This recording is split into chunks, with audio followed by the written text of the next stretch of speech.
now listening to the Film Monsters podcast with Nate and Ray.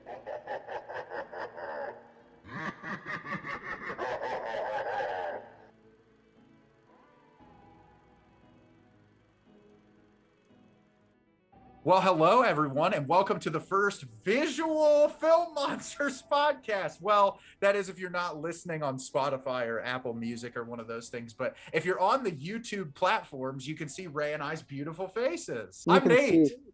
And I'm Ray. And I guess you can tell Nate truly is, 6'8".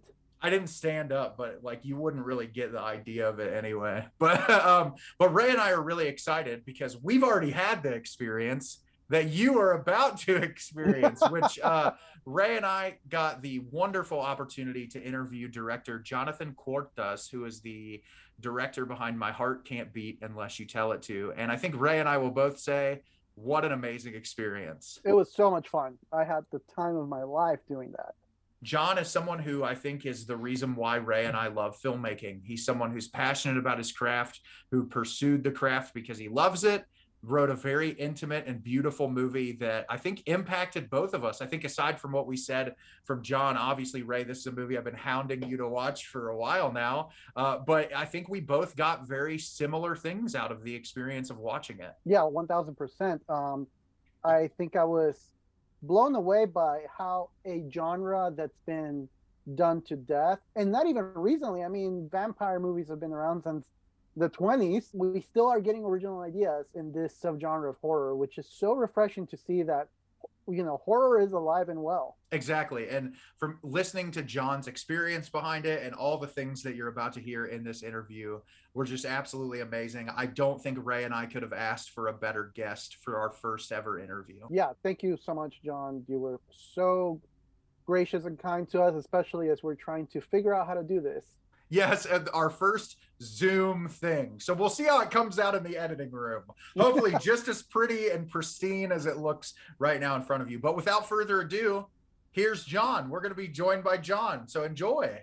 Hello, everyone, and welcome to a very special episode of the Film Monsters podcast. I'm Nate. And I'm Ray. And would our special guest, would you like to introduce yourself? Tell everybody out there who you are. Yeah, I'm Jonathan Cuartas, and my film is My Heart Can't Beat Unless You Tell It To, and I'm happy to be here talking with you both. We're so excited to have you on, John. And I wanted to start before we got into the conversation and just say, I saw your movie shortly after it went up on Shudder. And I remember watching it the first time. And I love Shudder because it does give that platform to so many great artists to get their work out there. And I watched your movie and I was completely floored by it because it just felt like something from a different era.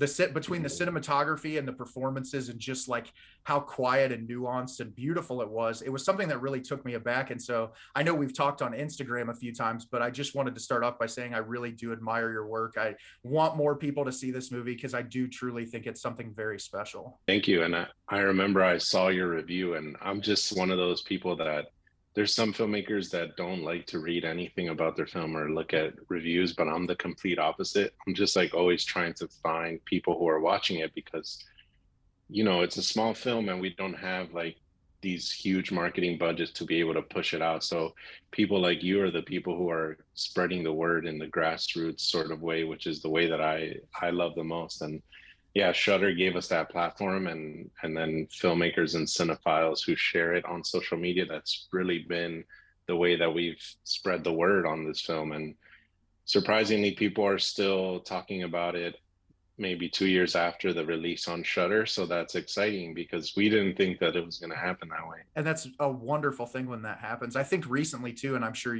I know both of you have seen it, but the success that Kyle Ball has had with Skinamarink and just that word of mouth and people talking about something so much. And it truly is the people that get that out there because so many, with Disney and these big budget companies, people are going to the theaters for those movies, but so many incredible works are being released directly to streaming or getting limited releases. So I'm glad that the word of mouth is still out there because your movie's great. And I know Ray just watched it for the first time, and Ray, I know you really enjoyed it as well. I really did. It's also really cool to see, for example, Owen Campbell went to be an X, which was one of the biggest movies of last year, when it comes to horror. But also just and I was talking to Nate about this off the podcast, that it was really cool that there's still like originality in horror, because I feel like horror has covered so many genres, vampires, zombies, what have you. So to be able to see that you were able to take a concept that's been done to death and still give it like an original twist was so refreshing. Thank you. Yeah, it was really just coming from what you were saying, an emotional place, and like we weren't out. My brother and I, my brother's cinematographer, but he's very much like another producer, another director. We've been close since we were kids, and we've worked on every film together.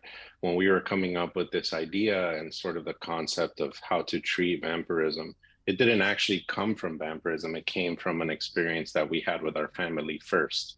And then it was using that to find a way to channel that through an archetype of horror, and we landed on vampires. So it sort of came as it was like a natural progression that started from something personal and then evolved into genre, because that's just the place that we love to be in when we're telling stories. So yeah, we weren't like, oh, how do we make something very original? It was just a very personal thing that we felt we wanted to tell. And I think when it comes from a place of honesty and sincerity, then it'll read as unique because everyone just has their own point of view. And it does. It's like I was saying, your film does feel very personal. And what I do want to say about the vampirism element, because I think it's fascinating. I watched Kuru yesterday, and I thought it was so cool that like it seemed almost more of like a cannibalism idea at that point, and then shifting into vampirism. But I do love in the movie, vampirism feels like a cancer. It doesn't feel like this, oh, look, you get superpowers or you get to do all these things with these limitations. It's like, no, if you don't have blood, you die. And I thought Owen's performance is obviously brilliant, but I think that what really kind of makes it all that more is how timid his character is and just how like childlike almost he acts in a way. Yeah. And I think it makes the emotional impact of the film more powerful that way, to see, yes, this person got vampirism, however that happened to them, but it's not this glorified, incredible thing. It's very much like a sickness. Yeah, it really was like we were just using vampirism to talk about a loved one who's sick. Like that was the main idea behind the premise. So I'm glad it comes through, because some people read it like if it was addiction, and honestly that's a good take too. It wasn't necessarily my take, but I think that it's cool that it can be interpreted in that way. And for me, it was just a sickness. Like this, you get all the curses of being a vampire, you get none of the blessings, you get none of the lust, you don't get any of the charm or any of the magical powers. And these are things that I had fun subverting, you know, because I actually took a vampire fiction class in college, which was completely at random, but it was the most cool class I ever took. That is because awesome. We were just reading Dracula and watching all these vampire movies and reading Interview with a Vampire. And it was cool to study where vampires come from, not just geographically and mythically, but also what they mean to society at those times, and what like zombies, what does that mean to the culture in those times? What does vampirism mean? What do witches mean? And so I wanted to use it to speak about something that was perhaps more thematic than supernatural. And it really comes through that way. And I wanted to say, speaking of zombies, the movie that your film reminds me of so much is George Romero's Martin. I really get a lot of, I just feel so similar in that the mythos of vampires in that movie is very much like, is this guy even really a vampire? Has he been so indoctrined into this religious ideology that he believes that? And what I loved about your movie is whether or not it's actual vampirism, at the end of the day, it doesn't really matter, because it hits hard regardless. Like you said, addiction, or if it's just a vampire or anything, I feel like those themes hit so hard. And the beautiful thing is the relationship between those siblings. Well, I was telling Nate earlier after I was done watching it that even though there is the theme of vampirism, I would almost argue that it's not a vampire movie. It's more of like you were mentioned, like a movie about sickness, about taking care of your loved ones and the lengths that you'll be willing to go and what you'd be willing to give up for a loved one. And obviously it's told through genre filmmaking, but you know, I would argue that the heart of this film is not really, to me at least, a vampire movie, but rather a movie that talks about familial relationships and sacrifices that you would do for your family. Yeah, it really was talking about codependence within families and the deconstruction of this family unit that they don't even. One time I remember I introduced the film before it played, and I said this is a film about a dysfunctional family. And at the end of it, someone said something that just left me floored. They said they're not really dysfunctional. They're a functional family Yes. in a very dysfunctional situation. And I found that very compelling because they were trying to make it work and they did love each other. And that's the reason that they're going to these extremes to try to feed their brother. Because if they were dysfunctional, they'd be like, well, I don't care. I'm just going to go. But the fact that they love each other that much to be codependent in that way and actually be there and do these weird rituals like karaoke and celebrate these fake Christmases, that shows that they're trying to be a real family. And the piano game. The piano game. I loved that so much. It really did make it feel like a real family because that guessed the year that was from. And when he's like, hey, you have to keep your hands up. And just all those little details really made it feel like a real family, which I really appreciated. Well, I love the fact that I did love the fact too that like, even though for all intents and purposes, they probably have been doing this their entire lives, trying to help their younger brother. The fact that Dwight's character still feels guilty, still feels the weight of what he's doing, because I feel like most genre filmmaking, they would have just made him like this heartless, ruthless person that's just completely, detached from reality, but he still has that heart and that weight to him that he still does not like doing what he's doing. Yeah, I felt the need to humanize everyone, even because they're murderers, but I wanted to look at them in a way that wasn't judgmental. And so I don't think this movie really has antagonists or protagonists because I wanted to empathize with them, but empathize perhaps even more with the victims. I didn't want them to just be killed off at random. I wanted each victim to sort of have their own world and their own individuality and a specific place that they came from that led them to this very messed up situation. But to go back to the piano thing, my younger brother, who's not a filmmaker, but he's a cinephile, and he always reads my scripts too, and he gives me notes. And sometimes you just need someone to have an objective point of view to tell you something that's so simple, because I was getting all these like very technical filmmaking notes, but he was like, in one of the first drafts, it was a lot more bleak, like Kuru, like the short. And my little brother's like, you need to make us fall in love with this family before you throw them into the shit. And that was so important. And that's why I added the karaoke. That's why I added the piano game. And so that's such a crucial note to make them feel like a real family, because I feel like if not, you would maybe be detached and wouldn't care. And I think that comes through really well. And I wanted to say, because I think that's interesting, because the framework, which is Kuru, the phone call that you have the man make at the beginning of the short, really in a 17-minute short film, it's hard to establish characters. It really is. But I think giving that victim that ability, and when I think that Dwight has a line in it of like, well, everybody deserves like their one phone call, that is so beautiful and impactful to me, that like you're looking at every single person as a character, not just like I'm writing this in a movie as a vehicle to keep the movie going. It's like you really wonder, even like the character of the prostitute in the film, you're constantly thinking about her backstory and where did she come from, and what, even like the little ticks, like the chewing on ice and stuff like that. I think all those details really do make it more impactful. Thank you. I really wanted to, like I was saying, like make everyone feel like a real person, not just someone that's upping the kill count, because there's so many horror movies, and that's fine too. Like horror is fun, right? It's a genre where violence is supposed to be fun, but we sort of came up with this idea that this film had emotional violence, and like what is the turmoil that causes within the characters, instead of making a kill that's just creative visually and with special effects. We didn't really show that much of the violence, but it was more about the fallout of it and how does it affect the psyche of the three siblings differently. And speaking of your characters, I did want to ask you, because I know that Patrick was a producer on the film as well. I just wanted to know like how that relationship came about, and was he always in your mind to cast as Dwight, and then did everybody else just kind of fall into place, or like was this pretty extensive on your part? Because looking at your three leads, they've all had pretty incredible film careers. Even I was looking today and I realized that Ingrid was in Phantom Thread, which is one of my favorite movies.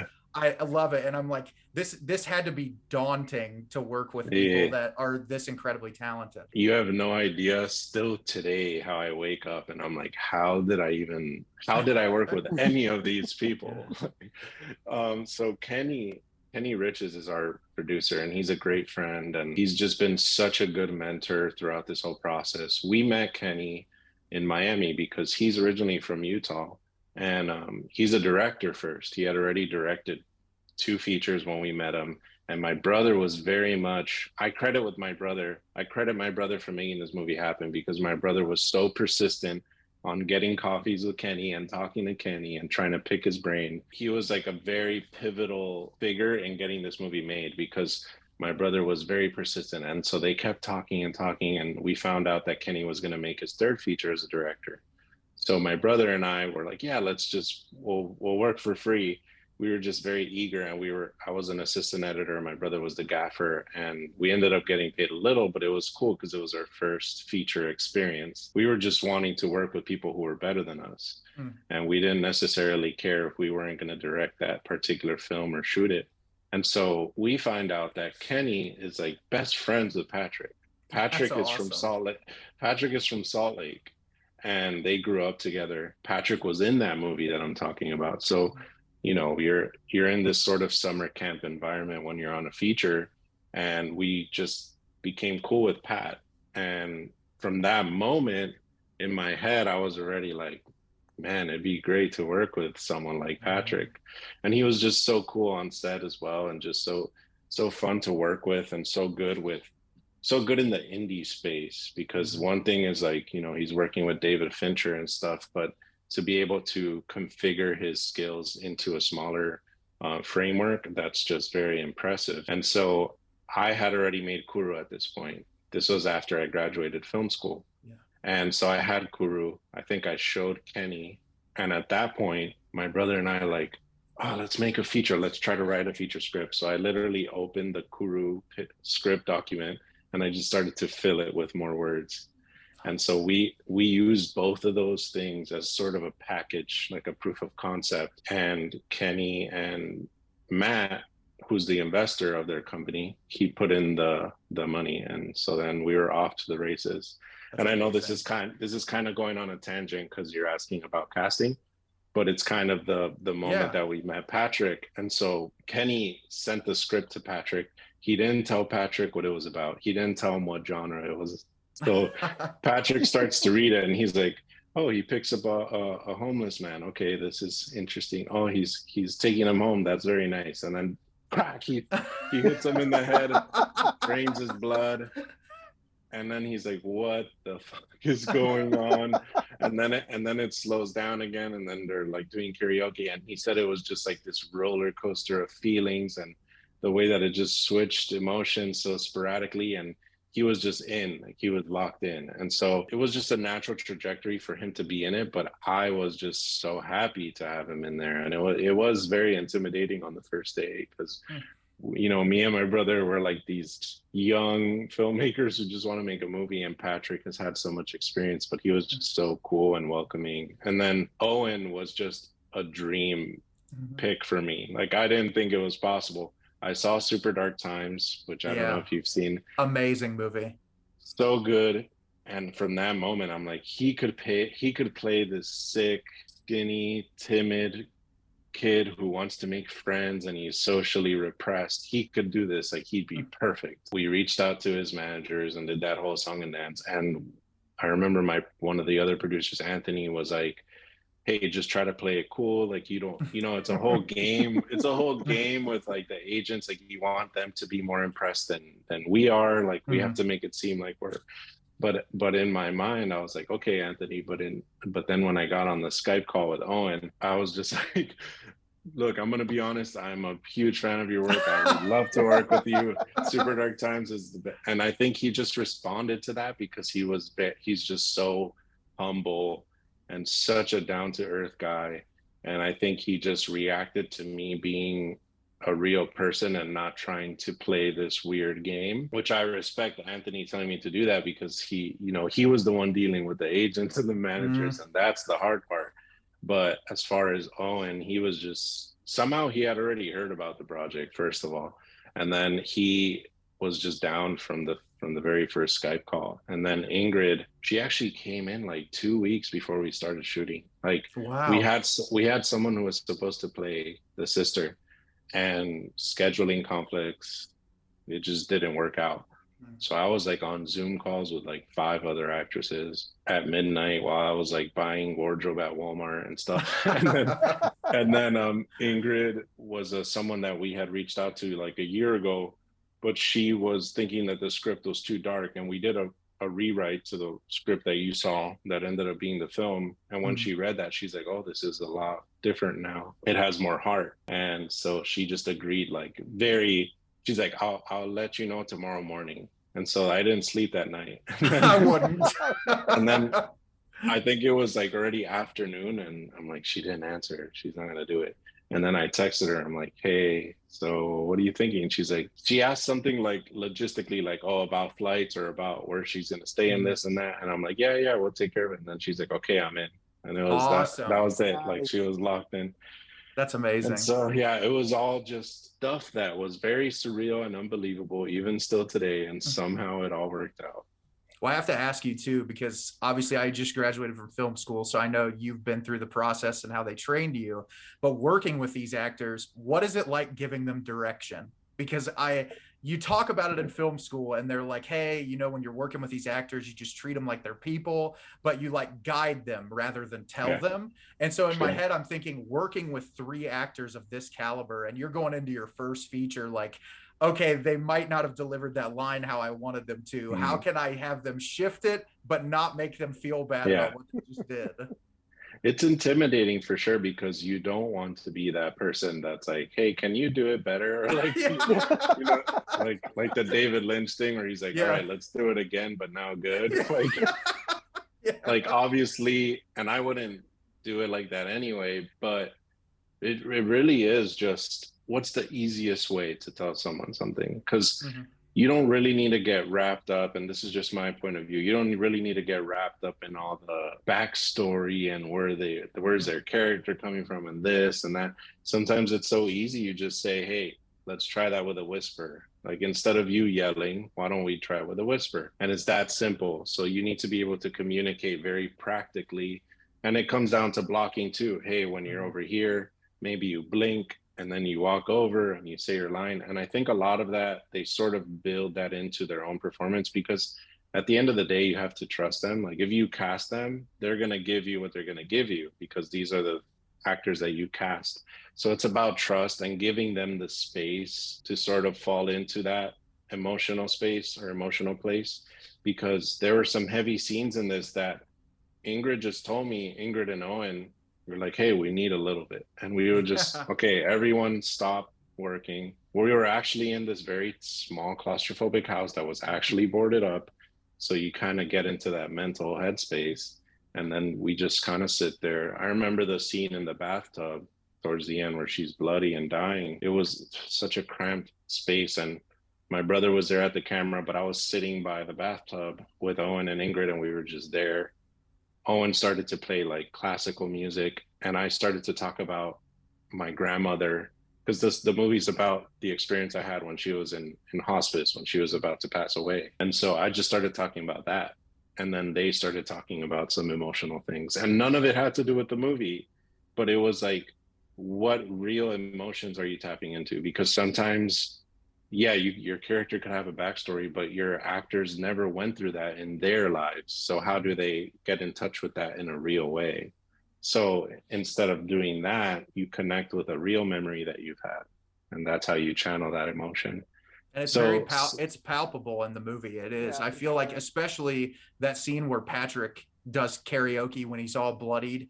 I just think Yeah. that scene is so beautiful. And every time I revisit the film, it hits me more and more, because whatever Pat is tapping into in that moment feels like that real pain, and just like, can things get back to where they were? And he knows, I think deep down they can't, but like he wants to believe it so badly that things could be somewhat normal. There was a really powerful scene that I personally loved. Well, when Patrick he just pays the prostitute extra money so she can talk to him. But then the part that really got me is that he starts helping her get dressed up again and helps her zip, and he still doesn't even zip her up all the way.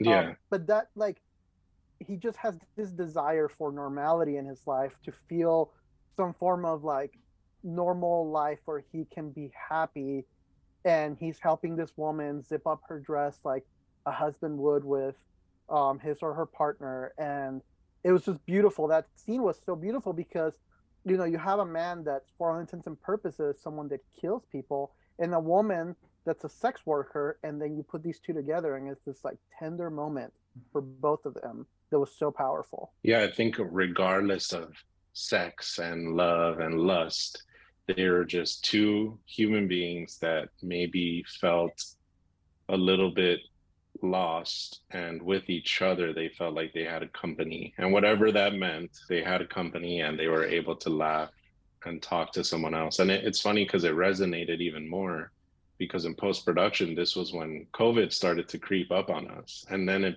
all of a sudden I understood what it felt like to be quarantined Yeah. and locked away, and craving that social activity, just the mere fact of like saying hi to someone on the street. And I think that they all sort of wanted that in their own way, because Thomas, the younger brother, was trying to make friends too. Like, he just wanted to have a friend to talk to. So I think they all wanted their own version of normalcy, and their own version of some equilibrium where they could all be happy. But yeah, I'm glad that resonates with you, because this is a movie where all the characters are sort of lost, even the victims. Mm-hmm. Something that I really stuck with me too about Thomas's character is that it almost came across like he doesn't know what's wrong with him, because he still wants to go out. He still wants to have a normal life despite this illness. It almost came across to me like he's so innocent to his own condition. Like, he's been shielded from what actually his condition is, almost to a flaw, because he wants to have a normal life. He wants to go out. He even has that really tender scene where he is trying to tell the family, hey, let's go for a drive, even if it's just around the block, and they won't do it because obviously his situation. But the fact that he almost seems like he is oblivious to his own situation because he longs for normality in his life was also really powerful. And Owen did such an amazing job at portraying that. He's just so fantastic, and that's a scene that was very hard to nail down, the dinner scene, and the dialogue was a lot different. It was kind of like the one in Kuru, which felt very, very distant compared to this one. And Owen was always like, he said, I love the script, but this scene is like something that we need to nail down, because it's kind of the emotional crux of the entire film. And I'm so glad that he's such a good actor that he helps you workshop the script. Like, he adds so many elements to it, to the actual story. Like, he added the crickets that he takes care of. Wow, that's awesome. Because he wanted to take care of something. He said these siblings are always taking care of him. Why can't he take care of something? So he feels like he has responsibility. So Owen's just a brilliant mind. Like, he's always just trying to find ways to workshop things and add vampiric elements, and he's just so creative. But this scene just really illustrated that the monster, just because he's the vampire doesn't mean he was the monster. He was a kid, well, kind of a young adult who felt like a kid, and he just wanted a friend. And it was that simple. It was like the craving, the yearning to go outside and have fun, and feeling locked in. So that's just another symptom of this sickness that makes it all the more it's tragic. But he said it there's like a behind the scenes thing that we did and I put it on YouTube, and he says that Owen was saying that this is a lifeless house, and Thomas is the Mhm. heart of it. Yeah. Yeah. He's the warmth, even though he's the cold, pretty much dead vampire archetype figure. He's still the warmth of the house. Mhm. That's so awesome. I really love those stories. I do want to ask, circling back a little bit, you were talking about how confined it felt in the house and like building up that emotion. I know your brother was the cinematographer. Did you guys choose to shoot in a blockier aspect ratio to just kind of add to that feeling of just being closed off? Because I think, you know, in an era that we live in where I feel like that's a choice that like so many filmmakers make, it fits the style of your film so perfectly, and it just adds to it, and it makes all the shots that more powerful. Thank you. And yeah, there really is like a 4:3 renaissance, right? I Mm-hmm. feel like almost every 10 movies there's a movie that's now in the square. Mm-hmm. But yeah, I think you nailed it. There was a feeling of claustrophobia that we wanted to portray or convey, and you know, we wanted to make these characters feel imprisoned, and we noticed that we even did that more. So it's a 4:3, but sometimes we would even go to a 1:1, and not Mm-hmm. by adding more of the pillar box, but we would shoot outside of a doorway. So then it's even closing them in even Mm-hmm. more. And we wanted to have this sort of objective point of view. My brother was watching the work of Ozu, and Mm-hmm. particularly this film Good Morning, where the camera's kind of just sitting on the floor outside of a room, and you almost have this voyeuristic point of view where you're watching this family that maybe we shouldn't be watching, and it almost makes you feel like a fly on the wall. And we wanted to portray that with this square frame. So it was a claustrophobic thing, but to contrast that, when we were outside, we typically wanted to make the characters feel very alone and very small. So Patrick had a lot of headroom in the frame, like when he Mm-hmm. was in the forest. So it was like that juxtaposition of claustrophobia versus feeling very small and overwhelmed by the outside. And I think the There's color, also oh, I'm sorry, Ray. oh no. The color grading too really adds to that feeling. And what I love about it is you were talking about, you know, Thomas's character being the heart of the film. And I Yeah. love that like the little glimmers of like light in the cinematography are like the lights from the Christmas trees. You get Mm, very little bits of like that positive color and energy where everything else yeah. is so bleak and disgusting looking in the best way Yeah. possible. It really elevates that feeling, and I think all those choices really do make it all that more impactful for sure. Well, something Yeah. that came across to me as going back to the aspect ratio, there is that sense of obviously claustrophobic and isolation, but there's also like in some scenes there's also a sense of intimacy, like Mm-hmm. Mm, that ending, that towards the end when Patrick and Owen are hugging right before he opens the window, and you're basically right there with them. yeah. And since you know at this point Jessie is no longer in the picture, it almost feel like you as you know the audience take the perspective of the third sibling, and you're Mm, right there closed in with them in this very intimate moment before he opens the window. that's such a good take. I'm gonna steal that from you. Go ahead, go um, ahead. but yeah, that's interesting because Jessie, I like who she represents, and I love her character, even though she is the cold one. She's a little bit more removed emotionally, but she does that only because she loves her brother so much. So it's still coming from a place of love, and I can respect that from a character. And her resolve was like so firm, even in this dire situation. But she really was the power. She was the authority in this house, and it was very oppressive to her brothers. And so I guess when she dies, the camera's almost like, okay, I guess now I can move in a little bit closer and be more intimate.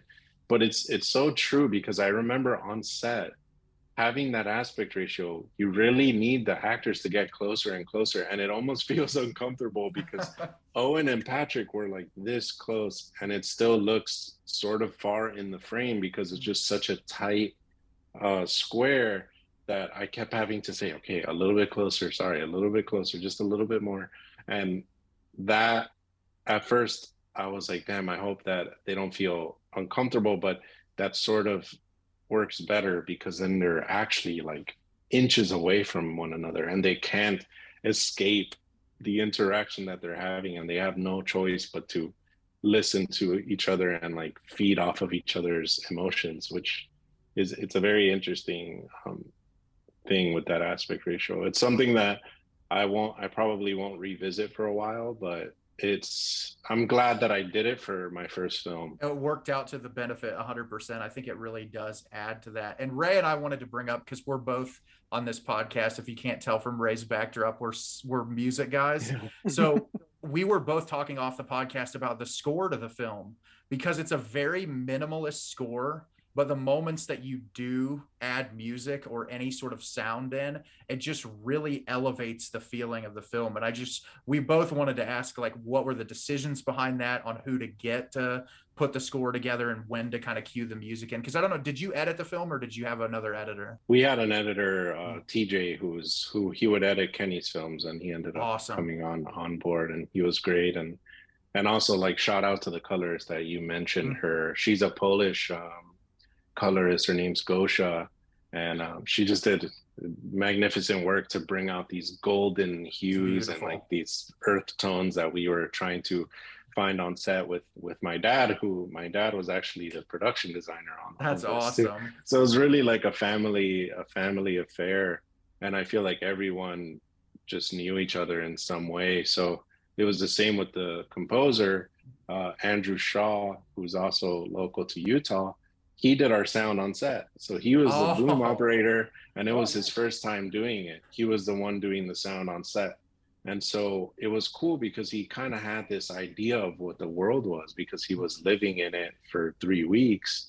And he had an idea of the palette and the emotions and the songs that are also on the karaoke kind of, they guided him to those sounds in the score. And I think we had conversations about, I just wanted to be pads. I wanted to be very simple and sort of a foundation for the emotions, not something so melodic and so involved. I love No Country for Old Men, and as you know, that film has no score at all, and that was something that we thought about. But we're not the Coen brothers, so we needed something to as a bed of sounds, to give us a little bit of that, to kind of up the impact of certain parts. I think that's okay to use music to emphasize those things, but we still wanted it to be subtle. And so we got the first MP3 files. I was already in Miami, so Andrew was just sending me like files to time code. He was like writing to picture, and the first pass I had like maybe 10 notes, and that was it. Like awesome. He just nailed it. He just completely nailed what we wanted. No, that's perfect when it works out that way. And I think it's funny that you mentioned that, because I know you have a film school background. I feel like in my background, when I went to school, it was like everyone was so negative music. I feel like everyone's like, oh, if you use music in your film, you're emotionally manipulating your audience. But like, as a music guy my whole life, even before I was a movie guy, it's like, yes, but sometimes that's needed. And whether that be minimalist or more. Yeah. And I think the way that it's balanced in your film just works to where like it pulls at your heartstrings at just the right moments, to where a scene can be really emotionally impactful, but it just kind of adds a little bit more to it and carries that over. Yeah. Which is why I wanted to ask, because I thought it was so brilliant. I think that I love this conversation about emotional manipulation, because that's kind of what film is. Like, aren't we all just at the end of the day trying to elicit certain emotions and feelings from the audience? There's nothing wrong with that. And music is just one of the other paintbrushes in the canvas that we have, because why do we put a camera where we put it? Why do we tell an actor to say things a certain way? Why are they wearing a red shirt? It's all just elements that build this world, and audio is very much a big part of that. So I can empathize with the students who you're saying said that, because that is very much a mentality that I've had before. But now I'm like, wait, why wouldn't we use music to emphasize an emotion? It's beautiful that we can use different mediums to portray that. So for me, I do have like a question, because obviously this film is based off of your original short film, But so where does the connection come from, the title of the film to the karaoke song that you opened the film with? Yeah. Obviously there's a connection there, but is there like a specific reason why that song and why that song connects to the film title so well? So first of all, I just want to say this: I'm really bad at movie titles. So then, I thought it was a great title. I thought it oh was yeah, awesome. because we borrowed it from lyrics. That's not something that I came up with. So we were just thinking of titles for so long, and it was such a fun, nostalgic. It's now like nostalgia to think about. We were all crashing at Kenny's sister's house.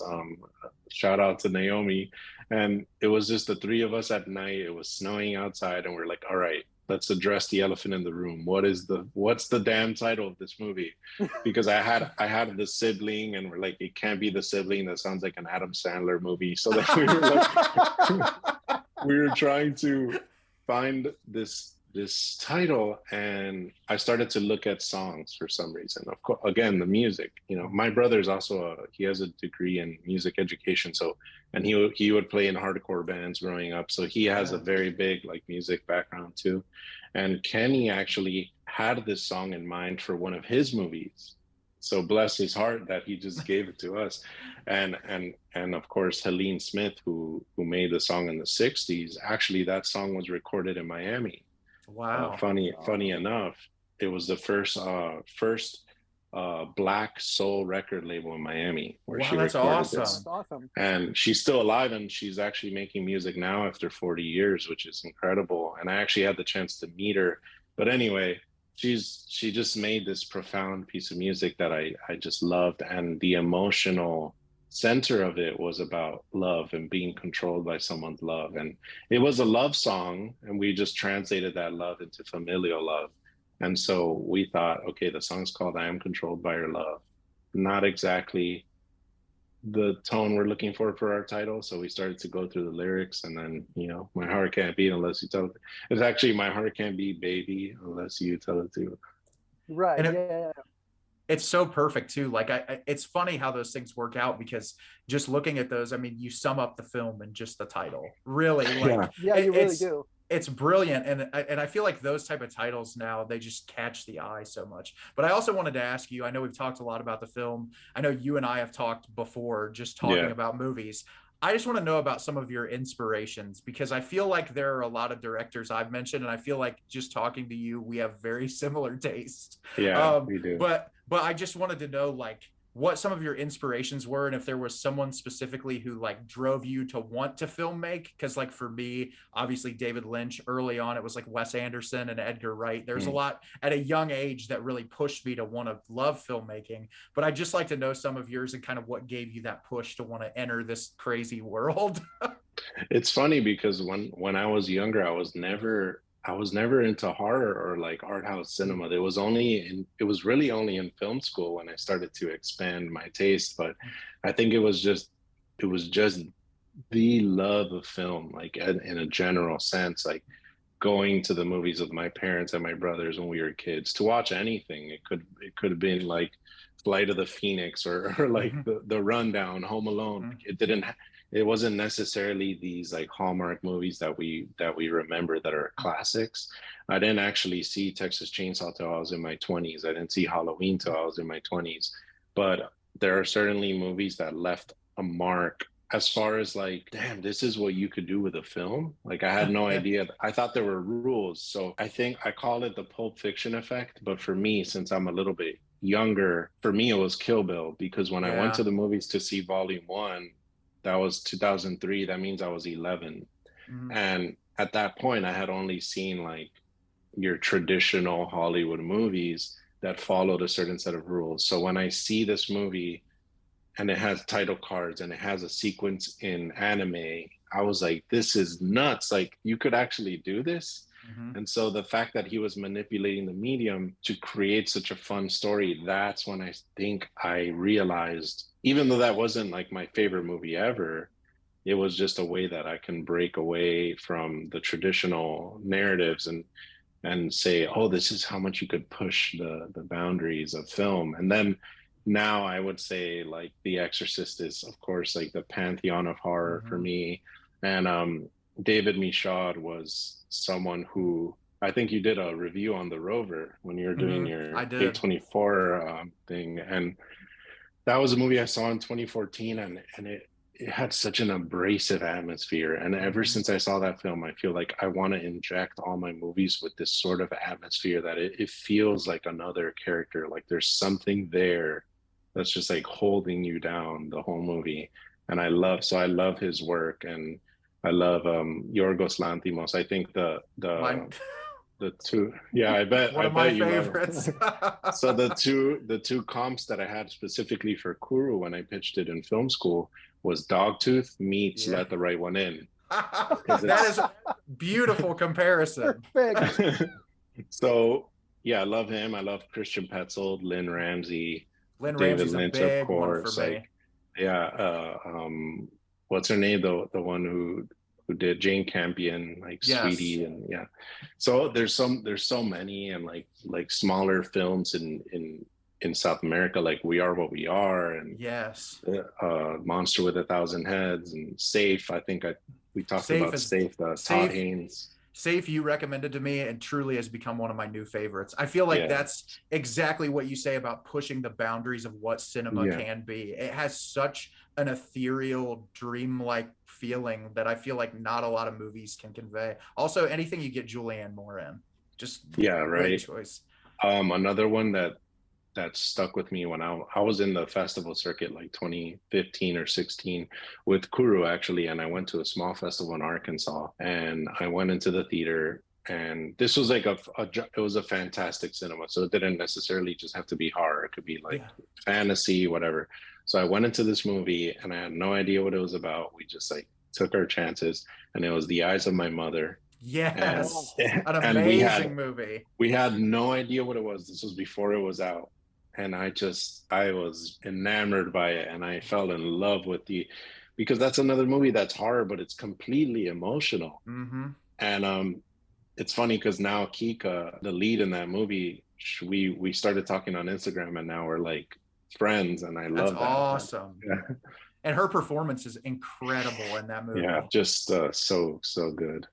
I really love what you were saying, and I think this is a conversation that Ray and I have a lot, but like horror is always a genre that's really impacted me too, because I feel like, you know, I've lost a lot of family members to cancer, dealt with a lot of really horrible things and weird familial dynamics. And I think horror is always a reflection of something in real life, regardless of how supernatural you make something. There's some real either trauma or lived experience there. And that's what I love about your movies and so many other movies. And I love seeing in this day and age, especially with production companies like A24, you even talk about Shudder giving people the chances, seeing more movies that are grounded in that level of reality. And I think that's what really kind of made me connect with your movie so much, is like, that's something I'm always seeking out. And so I think that there really is a revival of this, like, not just jump scare cinema, but like, hey, we can go in and watch a horror movie, like Hereditary being one of the biggest horror movies in recent memory. Yeah. And the first hour of that movie is just a familial drama. Yeah. And it's incredible to think that that's where it's going. So I really love a lot of the points you're making about that, because I feel like it's not a conversation that's had enough. Yeah. And I appreciate that, first of all, because that's what we intended to do. And I think the challenge here is also being okay with the fact that it is a horror movie, because sometimes filmmakers say, oh, I didn't want to make a horror movie. I wanted to, but we did still want to make a horror movie. Like, there's some conventions that you don't want to ignore. Like, there's still the blood, there's still some semblance of kills and scares and atmosphere and dread. And I think Ari Aster put it a nice way when I was listening to this interview about Hereditary. He says, if you try to subvert the tropes of the genre so much, you cease to be part of that genre. Like, if you avoid it so much and you're trying to make it like this elevated thing, at some point it's not even going to be horror. So I think it's okay to embrace the nastiness of horror too. Like, even Texas Chainsaw, like, that's such a big social commentary, but if you look at it on the surface, it's like terrifying and thrilling. The best movies are like, I think of a movie recently that's gotten a revival because of Shudder, which I think is a movie you love, Possession, which is another movie that yes, on the surface is a horror movie, but it's so much more about a marital dynamic, and hell, even like what was going on with the war at that time period in that country. There's so much you can pull away from that film when you watch it. And I think seeing that revival, in especially independent cinema now, is just so refreshing. Yeah, So Shudder just really has so many good films coming out. So I have a question that just came up real quick, if you don't mind. So as we're talking about some of these like social commentaries that the horror genre is being able to pursue, and then you have, directors like Jordan Peele, who has done really good at talking about the African American experience through horror, and then now we're seeing a revival in like Latin American voices in the horror genre. Like you had Shudder put out Jairo Bustamante's La Llorona not too long ago, which was phenomenal. Oh yeah. I think, correct me if I'm wrong, the other one was Terrifier. Terrifier. Terrified, the Argentinian. Man, that was creepy. So, based off of your last name, Cuartas, I'm assuming that you're from Hispanic descent. Yeah, I'm Colombian. My parents are from Colombia. I was born in Miami, but yeah, my whole family's from Colombia. Like awesome. I feel very Latino, but I know, I'm white as well, but I feel very Latino. It's like a weird, this is some identity stuff that I've been dealing with, but yeah, my mom is from Bogota. My dad's from Medellin. All my grandparents are from Colombia. All my cousins are from Colombia. So I grew up in a very Latino household, and this is definitely something that I want to explore in my future work. Like I want it to be more culturally specific, and my next film is very culturally specific. Awesome. Oh, I'm excited. Like the character of the homeless immigrant was so powerful to me, because I'm from El Salvador. I was born there. Okay. I moved to the United States when I was a kid, but I kept all of that in me, and every time I see some form of representation from Latin American cultures, especially in genre filmmaking, which wasn't something that was too big when I was growing up in El Salvador, it's really cool to see, because we have directors like Jordan Peele that are talking about the African American experience. You have this renaissance not renaissance, but it's just becoming popularized, the Asian horror market. So like, it makes me excited to see more Latin filmmakers, because I'm like, maybe this is finally catching up in our culture as well. Yeah, and I agree with you 100%. And I feel like, obviously Jordan Peele's doing magnificent work, but we need that in, our Latin American communities. Like we need those films too that are, it's not just about casting them either. It's like, what are the stories that represent us? It's not just like, oh yeah, let's have Jenna Ortega in the movie and then that's it. Which she's great, but you know what I mean? It's like, how do we represent, how do we have Spanish? Like, how do we tie that in? How do we show the food and the music and the culture in a way that we're also speaking about themes about immigration, assimilation, and all that with the horror genre? I don't know if you were able to watch Cuarón's Desierto. No, I haven't. That movie, it's not Alfonso Cuarón. I believe it's his son. It's a horror movie about immigrants crossing the border, and Jeffrey Dean Morgan is like this very alt-right type of citizen who is upset that there's immigrants crossing the border, so he starts actually hunting them down. Wow. It actually shows like the horror of like crossing the border. And I remember when that movie came out, no one talked about it. And I was like, I need more movies like this that represent our stories as well. Yeah, and particularly in the United States too, because you can have movies that are in Mexico or El Salvador, Colombia, and those are genre movies in those countries. But what about the experience of being Latino here in the US? Like, what does that mean? And I think you'll be excited about my next film, because I'm so excited. I had a really interesting experience. So actually just yesterday, I was sworn in as a citizen yesterday. Oh, congrats. And thank you. But it was really interesting. Somebody asked me, because there was someone was like, you don't seem that excited, and I was like, it's not that I'm not excited. I kind of have survivor's guilt, like Yeah. like I made it out of that world. Obviously, I still identify as a Latino. That hasn't changed within me, but it almost feels like survivor guilt. Like, oh, I made it, but Yeah. what about everybody else that's still struggling? You have something right there that you can write a very compelling script. It's like, what monster can you use as a vehicle to talk about survivor's guilt? So there's so many stories within the diaspora of like being Latino that hasn't been tapped into at all, I think. The one I wanted to mention on Shudder specifically that you guys were talking about Shudder movies with, that was Tigers Are Not Afraid. Yeah, which were absolutely beautiful. And I feel like you're both completely right, where it's just like looking at different cultures. It's so exciting to watch, like, especially the revival of Korean cinema. But so many people need that representation in modern art. And so you really hope for those things to pop up and be readily accessible for people, which I wanted to kind of segue into. John, I know you've mentioned it a couple of times, but the relationship you have with Shudder and just kind of how that got together and how it started. And I think it is a perfect platform for your movie. And I know it's on other streaming services, but it seems like the people at Shudder are just great and that they do a great job. Oh yeah, they just love horror, and I'll watch the 100 scariest horror moments. I Like, love did you see that. that? I love that Like, so much. it's just like I'm a nerd and they're nerds too, and we're all celebrating it. And it's not just like, oh, here's the newest horror. You get some weird B movies, like movies from all over the world. They could be, yeah, you get Latino movies, you get European, you get Asian cinema, and like movies from the 70s that you've never heard about.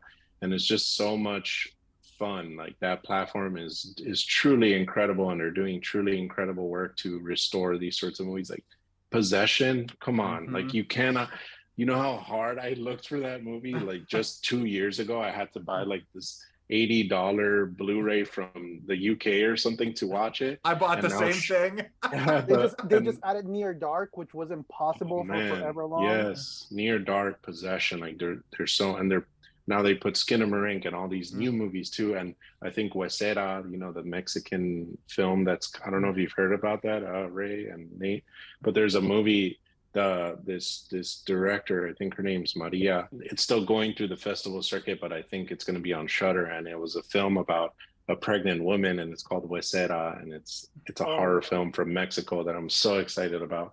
But it's just such a great time to be a horror lover, even more than like a filmmaker, just like loving horror, having those streaming platforms, like also Screambox and Shadows. But the Shudder connection was just via our distributor Dark Sky. They kind of bridge that gap, and they have other titles on there, of course. And so when I heard that, because I would get emails and they're like, hey, this person passed, like this streaming passed, and I was just waiting on Shudder. I'm like, okay, but what did Shudder say?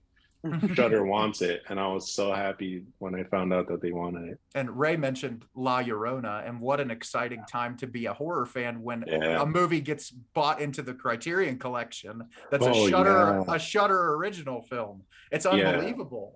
Well, I remember when that movie came out, and I was like, you guys got to check out La Llorona. And they're like, you mean The Curse of La Llorona? I'm like, no, La Llorona. Yeah, La Llorona is it's incredible, and again, it's just speaking to how much like this broad spectrum of what horror can be. Because again, you think of La Llorona and you think of this like James Wan Conjuring type, but what Jairo Bustamante did was just incredible, and talking about the turmoil, the political turmoil and the corruption in Guatemala is just, it doesn't get any better than that. Those shots of the courtroom, I just think of some random 80s slasher enjoyer turning that one on and being like, is this a political drama? Like, what are we doing? But I did want to bring up another movie because you were talking about cultural overlap. I actually watched an early screening of Nocebo from the director that did Vivarium. I'll butcher their name, but that is a movie that combines his culture with Filipino culture in a really incredible way. And it's supposed to be coming to Shudder soon. They actually were part in production on it. So it's fantastic. I'll be excited to hear what people think when they watch it. But I heard of that one. I didn't know that it was the director of Vivarium, but that is, I saw the trailer and it looks very good. It's incredible. It's very similar to Vivarium. It has that very like otherworldly quality to it, but similarly to what we're discussing, it also has a very personal message that's also a huge commentary on the Filipino culture, which was really amazing to see. Nice. Yeah, I'll be sure to check it out. Yeah, it's 100% worth it. So I wanted to ask you while we're in this topic, and I just think it's fun, with you being a director, I wanted to ask, are there 3 actors you can list, alive or dead, that you would love to have worked with or work with in your career? Speaking of Colombian, there's this actress, Catalina Sandino Moreno, that she was in this movie, Maria Full of Grace. And it's an incredible movie. It's this drama film from like 2006, and I think she was like the first Latina or specifically Colombian woman to get nominated. She actually got nominated for an Oscar for it. Oh, wow. And it's just an incredible movie, and she's from Bogota, which is where my mom's from, and she's still doing things today. Like there's this movie called Barbarians, not Barbarian, Barbarians. I think IFC put it out. It's on Hulu. I saw it on Hulu, yeah. Then that she's in this other horror series called From or something like that. It's like an epics thing. And just off of that, I want to work with her. But also Willem Dafoe. Like, you know, I need like, it's like the trio of like Willem Dafoe, Steve Buscemi, and Tim Roth. Like I need to work with all 3 of them. And then someone who's very exciting to me now, who's doing like such amazing work. There's 2 people. There's Steven Yeun, from Minari. Like I would love to work with him. And Franz Rogowski, he's a German actor who some people say he's like the German Joaquin Phoenix. And he's in this movie called Transit, and then this other movie called Undine. And he's just like, look him up if you have Mubi. That's another platform that I have. He's in a bunch of movies there, and he's just doing incredible work. Like there's something about his voice and his face, but also like Tilda Swinton, you know, there's so many. Would you get her to play 6 different roles in your movie? Yeah, that's the goal. It's like, how many roles can she do?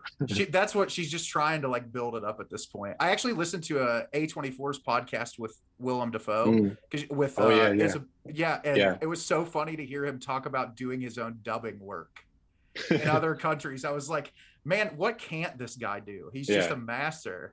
Incredible. Yeah. No, that's a great list. I need to check out more films from those other 2 actors, because I don't think I've seen anything they've been in. But I did see Barbarians on Hulu, so I'll check that out. But I don't really have any other questions for you, John. But we do really appreciate you coming on today.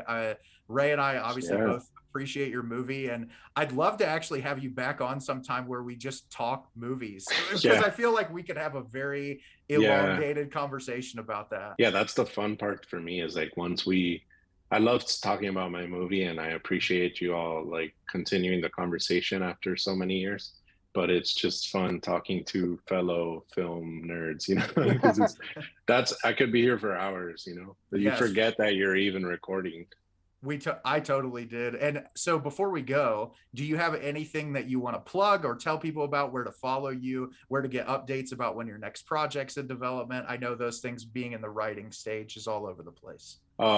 So if you want to watch My Heart Can't Beat Unless You Tell It To, of course, the wonderful Shudder has it. It's also on Peacock and Amazon Prime. And you can buy physical copies of it if you're one of those people who collects Blu-rays. They still both sell of us. Yeah, I have my own little Criterion corner. Oh yeah, I have a Criterion corner right there. And so you can watch it in those streaming platforms. But yeah, my next film, I'm just like plugging away at the script, and hopefully I start shooting the end of this year or early next year. Like I feel like we're getting close, and I'm so excited to just go on set again with my brother and create something else, create an original world, and something that can resonate as much as this one did. Like I said, John, if you need me to come and just like serve people sandwiches, I got to use that film degree at some point. If you need any help, I work for free. I'll just be down there hanging out by the beach when you don't need me. If you're here in Utah, as long as you don't mind that little girl over there, you guys can crash on my couch. I can help you out if any way that you need. And likewise, like, look, this is something that I came into this industry with my brother, and we have no history, like the whole Nepo baby, like that.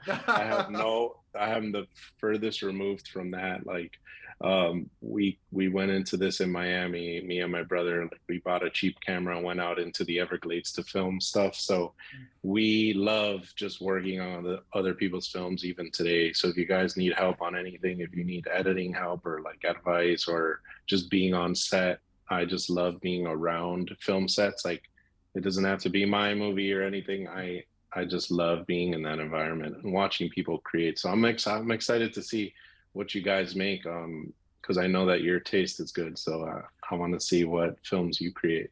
I have 3 scripts that have been in working development for like 5 years. And I'm just, every time I'm like, God damn it, why can't I finish what I'm doing?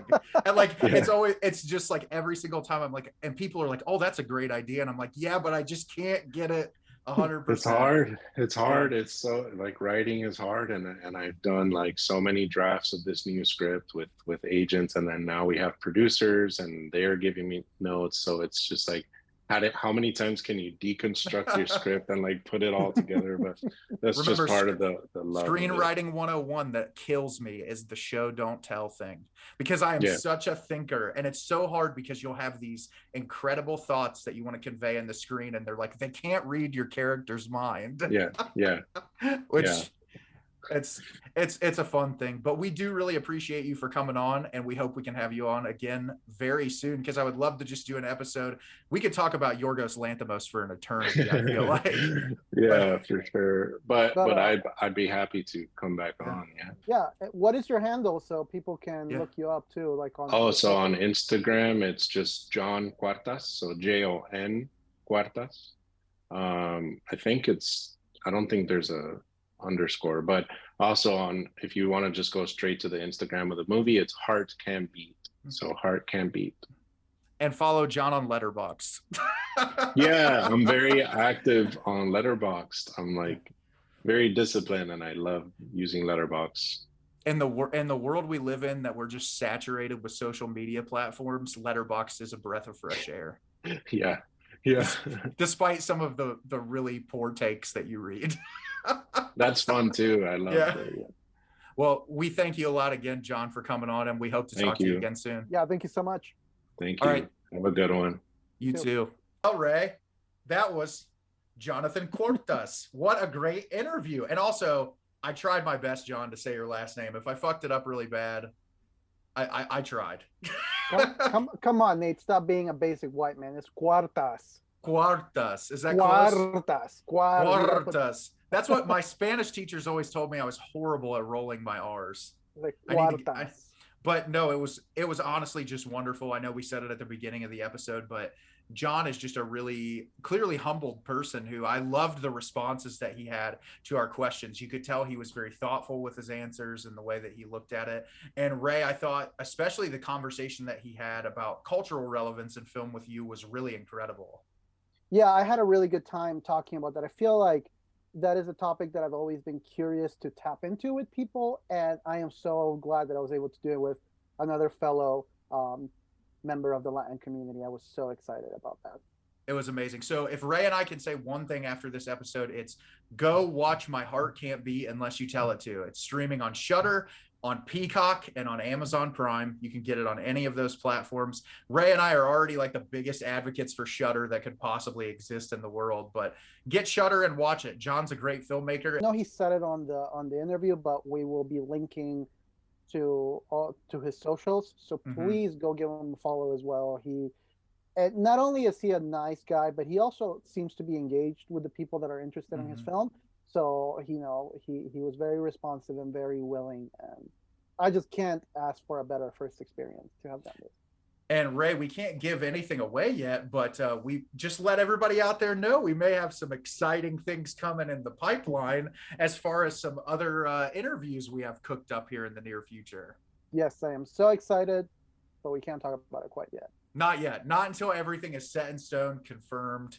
Then we will get it out there to you guys. But yeah, that was our interview with John. So I want to segue over to Ray, who we're going to start doing something new at the end of the episode. And if you're watching on YouTube, you'll get a visual representation rather than just audio. So even if you're listening online on the Spotify or the Apple or wherever, go on YouTube so you can get the visual look at this part of the episode. Yeah, so if you're just listening, you don't realize this, but Nate is currently stripping out of his shirt. Yes, I actually the entire time have not been wearing pants, and I'm butt ass naked, just down the shirt down. I was like, you know what? I'm going to give it my all, and I wanted to be balls out, and I am. Yeah, quite frankly. We love it here at the Film Monsters podcast. So I wanted to introduce it's New Year, New Me. Yes. New Year, New Me segment. Taking advantage of this visual aid that we have, I wanted to spotlight a little something called the soundtrack of the week, where we will pull something out of our collection and show off and just quickly talk about film score that we have that we want to show off to the interwebs and invite you all to check it out. Soundtrack of the week. Not saying we have to use that, but I thought it was pretty cool. We can. I'll just overlay it multiple times. You need to use it like one of those like soundtrack of the week, like very manly, like. What a lot of you people don't know is that the voice at the beginning of the podcast is my own, very distorted. Yeah, no, that's great. So Ray, would you like to go first? What soundtrack of the week you got for me? So I'm going to show this one off that I have here holding in my curious little hand. Since we were talking about vampirism and vampire movies, I figure we stick to the motif of vampirism. And I gave a little teaser earlier on when I said that vampire movies have been around for a long time, even dating back to the 1920s. And that's why, because I wanted to show off Nosferatu. Yeah. Wow, that is gorgeous. It's a beautiful, and it comes in a beautiful red, like translucent red, which looks perfect when you pair it with the artwork. And this is the actual, like, the Symphony of Horror from 1922. That's incredible. Right there. Wow, that's beautiful. So it's for the ones who are just listening, it's just a translucent red, but with the artwork of the shadow of Nosferatu, of Count Orlok going up the stairs, it just fits the mood of the record perfectly. And of course, we're talking vampirism this weekend with John and the opportunity he gave us of speaking about his film and originality in the vampire genre, that I figure we stick to that vampire genre and highlight, Nosferatu, a Symphony of Horror in 1922. Amazing. Well, I'm going to just piggyback right off you, Ray. And this is actually a movie that I compared to John's film, and he seemed pretty excited about it. So I hope that he is. But I pulled out the score to George Romero's Martin, the Donald Rubinstein score, which this is, I don't know if you've ever heard this score, Ray, but it is fascinating. It's like a jazz fusion with like piano and synth and all kinds of things interlaid in it. And it's just absolutely beautiful. But I think you'll really appreciate the variant is this. It's like a red, but it looks like a hazy, almost blood. Yeah. And it's really cool because this record has actually been out of print for a while. And I was online and I joined a George Romero fan group online. And there was a guy in the fan group who said, "Hey, I worked for the distribution center that put out Martin on vinyl." And so I was like, "Do you have any more copies?" And he's like, "Yeah, I'll give you one for $20. And I was like, "All right." So he gave it to me $20, like $3 shipping. And this is like one of my favorite movies ever made. So you got to hook me up with that name. I want a copy. Yeah, it's awesome. I'm so excited because like literally on eBay, this thing goes, there's a standard black pressing, but this like swirl red variant is really hard to find.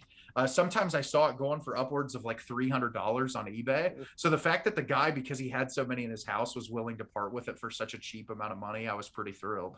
Hey, hit him up if he has another one. I'll give you $23 for it.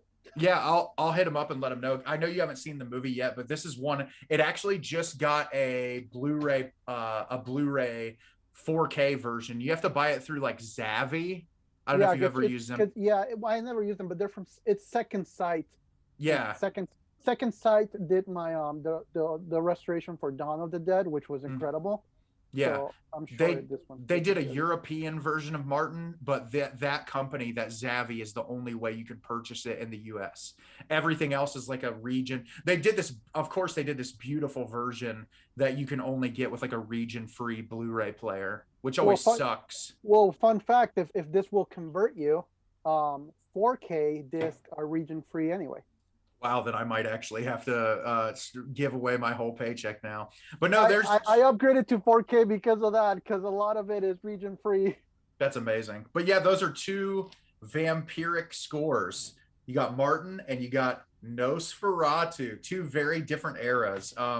But yeah, once again, I know we're going to beat it to death, but Ray and I are very excited. Thanks so much, John, for jumping on here and talking to both of us. We're both just passionate about filmmaking, and we're so glad we get to have someone like yourself on the podcast. And he gave all of his socials. I'll tag them all in the description on all of the platforms on YouTube so that you can follow him. And as always, you can follow us at the Film Monsters Podcast, where we'll be giving you updates about new episodes, about things that we're going to do here in the future. And Ray, I'd say we got a lot of exciting things cooked up for 2023. Yeah, did we settle on what we want to tease for next week? I don't think we did.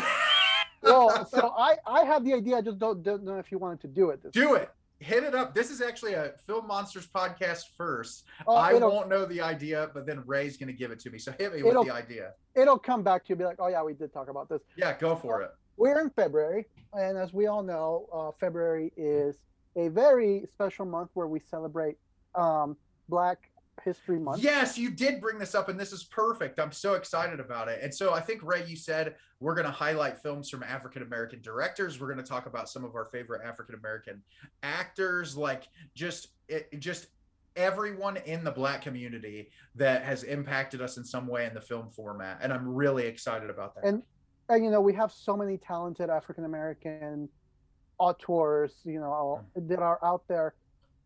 Even from a long time ago till now, like there's so much to celebrate, and I figured we're in Black History Month, and it would be a perfect way to highlight those filmmakers, actors, maybe even composers, and just hopefully shed some light on some of these very talented minorities that are just that have been changing the game in filmmaking for a long time.